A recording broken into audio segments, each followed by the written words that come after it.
Assalamualaikum dan hai semuanya, kembali lagi dalam siri Kumpul Bitcoin dan ini merupakan episod yang ke-15.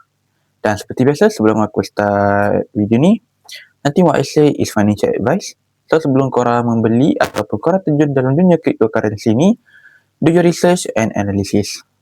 Dan sebelum aku membuat pembelian Bitcoin, aku nak memberi sedikit recap ataupun situasi yang berlaku di dalam cryptocurrency, especially for Bitcoin. Okay, Bitcoin mengalami ataupun telah mengalami kenaikan yang di mana sebelum ni Bitcoin telah berjaya sampai di range 79,000 US dollar, yang di mana seperti situasi yang kita hadapi sekarang ni, iaitu situasi geopolitik, situasi harga barang menaik kan, dan juga inflasi yang tinggi, yang di mana pada sebelum ni The Fed mengekalkan diorang punya rate di angka 3.7%, yang di mana ianya memberi impak dan juga merupakan kombinasi yang di mana harga barang menaik, peperangan berlaku dan juga macam cakap tadi, inflasi punya kadar tinggi, yang di mana orang susah untuk meminjam duit daripada bank dan menyebabkan pembelian ataupun aset-aset yang berisiko seperti cryptocurrency ni mengalami penurunan. Tapi pada masa sekarang ni, Bitcoin telah pun berjaya menaiki sampai 79,000 US dollar, yang di mana para investor dan juga big institution seperti MicroStrategy, BlackRock dan juga hedge fund yang lain, diorang pun telah pun membuat pembelian Bitcoin, yang di mana seperti kita tahu, hedge fund ini membeli Bitcoin dengan kuantiti yang banyak. Ianya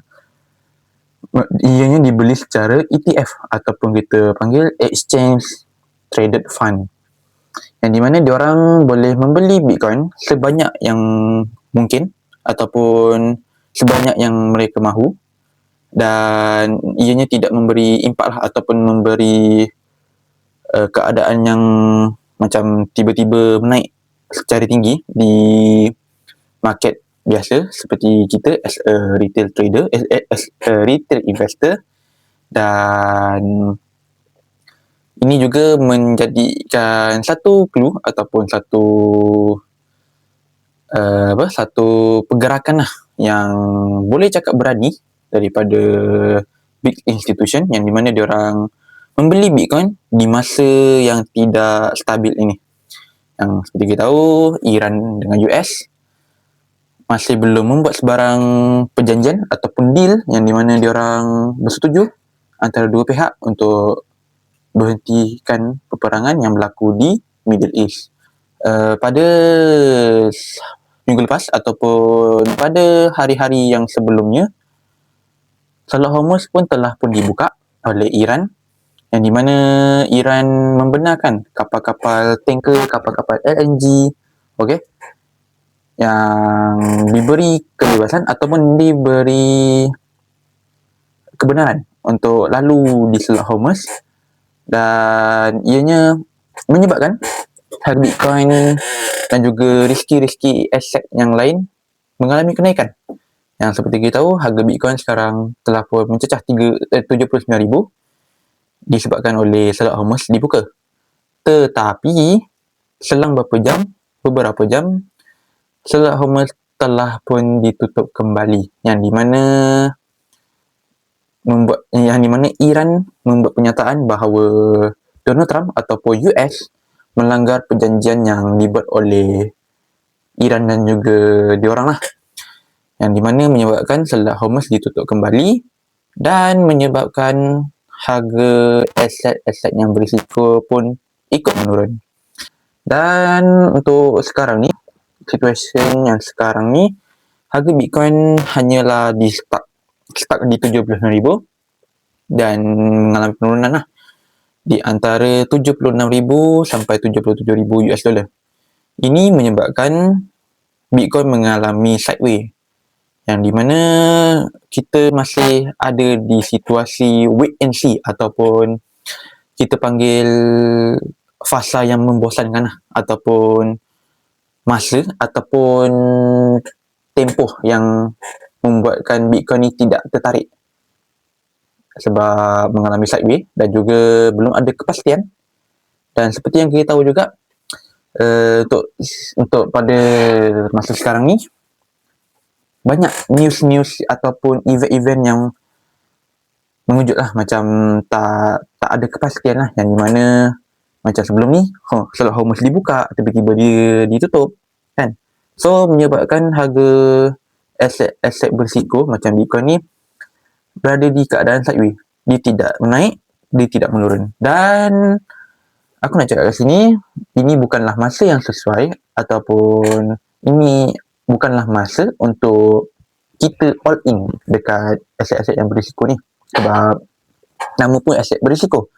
Dan sekarang pun adalah masa yang sangat berisiko, yang di mana kita tak tahu harga Bitcoin akan mengalami kenaikan ke ataupun penurunan. Jadi sebagai seorang investor, korang perlulah membuat keputusan yang betul. Sebab macam aku cakap tadi, di masa yang berisiko ini, di masa yang ataupun keadaan yang tidak stabil ini, breakout ataupun breakdown can be happen anytime. Okay? Sebab let's say kalau kau beli, let's say lah kalau kau beli secara all in dan let's say tiba-tiba market breakdown which is crash market lah, korang akan MC dan menyebabkan korang akan mengalami kerugian.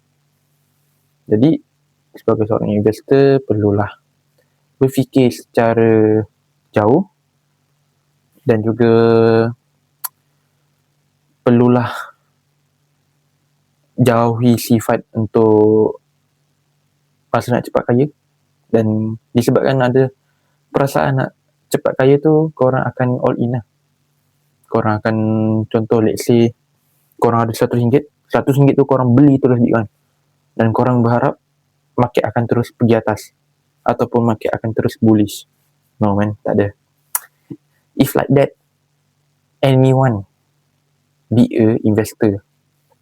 Sebab senang buat duit. Dan ya, that's why sebagai seorang investor perlulah tenang, perlulah berfikir secara jauh agar kita dapat keuntungan di masa market mengalami penurunan. Dan aku nak cakap, jangan pernah all in. Dan seperti biasa, kita akan membuat pembelian Bitcoin di exchange Luno. Okay, di sini kita dapat melihat market cryptocurrency pun merah. Dan seperti biasa, kita sebagai seorang investor yang long term, kita akan terus membeli, which is kita akan terus DCA Bitcoin. Dan kita akan kekalkan rutin kita untuk membeli Bitcoin selama 2 minggu satu kali.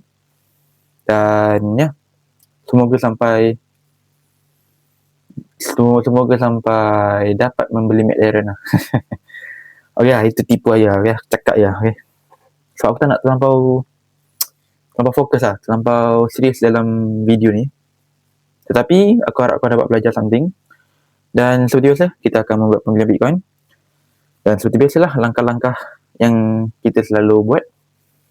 Kita tekan buy, kita masukkan wang kita RM50, kita buy, kita swipe. Jadi kat sini kita dapat Bitcoin 0.00015749 Bitcoin. Dan ya, kita akan terus membeli Bitcoin secara berkala, iaitu 2 minggu sekali. Dan ya, kita harap kita akan dapat compound lah duit kita dalam investment kita. Dan ya, aku berharap dengan journal ataupun journey yang aku buat ni, ataupun siri kumpul Bitcoin yang aku buat ni, korang dapat belajar lah ataupun korang dapat insight lah daripada video-video aku buat ni. Dan sampai jumpa di video kumpul Bitcoin episod yang ke-16.